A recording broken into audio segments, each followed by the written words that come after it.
Sid's left knee, Aries right foot, and we'll get some more evaluation when we get home tomorrow and see where we are. And how did that kind of affect the game with Sid obviously going down right in front of the bench just in the first quarter? Just how did that affect you guys? Well, I think it affects emotionally because nobody wants to see a teammate go down like that. Right. But also, on the floor, that's another point guard, a primary ball handler, someone who is a big part of our rotation on both ends of the floor. And so you go down one guard and it puts more pressure on Kelsey and Sophie. The Phoenix Mercury dominated the Indiana Fever in what became a challenging road contest for the visiting team.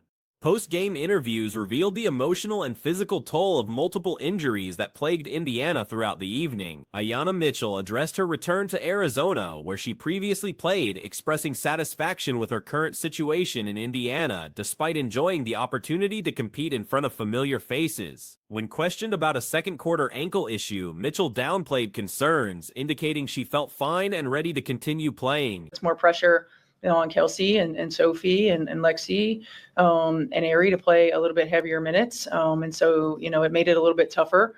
But like AB said, you're playing a really good team in Phoenix. You give them 42 points off of turnovers and offensive rebounds. It's going to make for a tough night. And we had some setbacks early, but I'm proud of this group and we continued to fight. It wasn't pretty. And sometimes you have these games, but we continued to fight. We continued to play hard and we continued to stay together.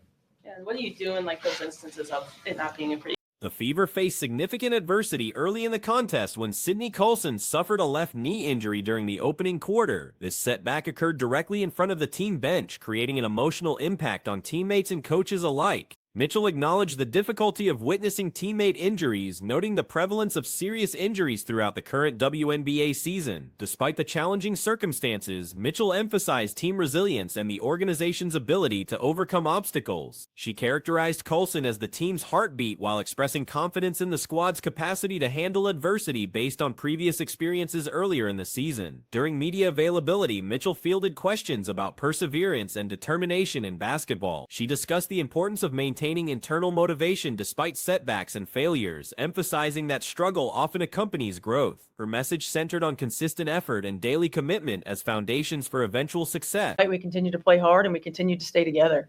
And what do you do in those instances of it not being a pretty game to make sure to keep that morale up, especially with another game on Saturday back in India? I mean, we talk about it. You talk about it, just staying together, just worrying about our execution, worrying about us continuing to get better. Look, there are going to be days where we don't make shots. There are going to be days where, you feel like you're stuck in mud. We're not immune to that like any other team.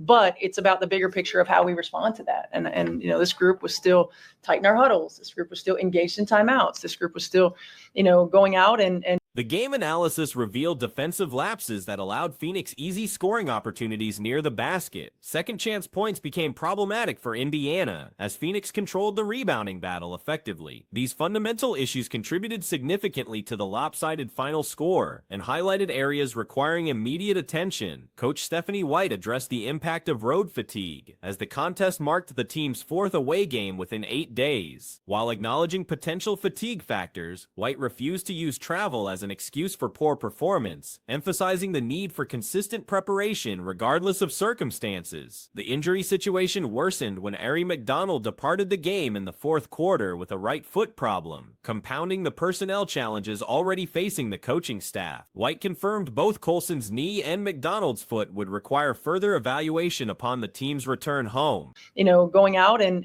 executing on both ends, and that's what it's about. This is a group that's been through a lot this entire season, and we love each other. We pull for each other, and I think that in moments like this, you continue to see that, and that's, to me, that is one of the things I'm proudest of with this group.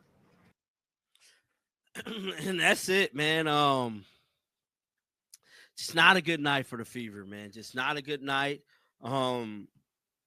Just like I stated, White discussed the emotional and tactical implications of losing key players during competition. Colson's absence eliminated a primary ball handler and rotation player, forcing increased responsibilities on remaining guards including Kelsey Mitchell, Sophie Cunningham, and Lexi Hull. This redistribution of minutes created additional pressure on already depleted roster depth. Phoenix capitalized on Indiana's struggles, generating 42 points from turnovers and offensive rebounds. These statistical categories proved decisive in determining the game's outcome and highlighted execution problems that extended beyond injury concerns. Despite the disappointing performance, White praised the team's continued effort and unity during difficult moments. She noted positive engagement during timeouts and huddles, emphasizing the group's resilience and mutual support despite challenging circumstances throughout the season. The coaching staff faces immediate roster decisions as both injured players await medical evaluation. The organization may need to pursue another hardship contract signing to address the sudden depth shortage at multiple positions. Cunningham's performance provided one of the few bright spots for Indiana as she delivered an impressive offensive display against her former organization. Her production becomes increasingly valuable given the team's current personnel limitations and injury concerns. The loss creates additional urgency for Caitlin Clark's return from injury as the team's offensive structure and ball handling responsibilities have become increasingly strained. The point guard position, already problematic earlier in the season, has reverted to being a primary concern for the coaching staff. Indiana's upcoming schedule includes a home matchup against Chicago, which should provide a favorable opportunity for recovery. However, subsequent games against Dallas and Connecticut present greater challenges, particularly if key players remain unavailable. The Wings game appears particularly concerning given Arke Ogunbowale's current exceptional form and Indiana's depleted backcourt situation. The team's ability to compete effectively may depend heavily on roster additions and injury recovery timeline. Connecticut represents another significant test, though the team historically teammate Lexi Hull witnessed the signing event and reportedly found the situation amusing, laughing alongside fans as Cunningham completed her pointed message. The moment demonstrated team unity and Cunningham's willingness to publicly defend Clark against perceived opponents. Cunningham's action represented more than simple humor or gamesmanship. The message conveyed ownership of their matchup, while warning future opponents about consequences for targeting Clark. This approach established Cunningham as the Fever's primary enforcer, similar to protective roles seen in other professional sports. Historical parallels exist across multiple leagues where star players benefit from teammates willing to provide physical protection.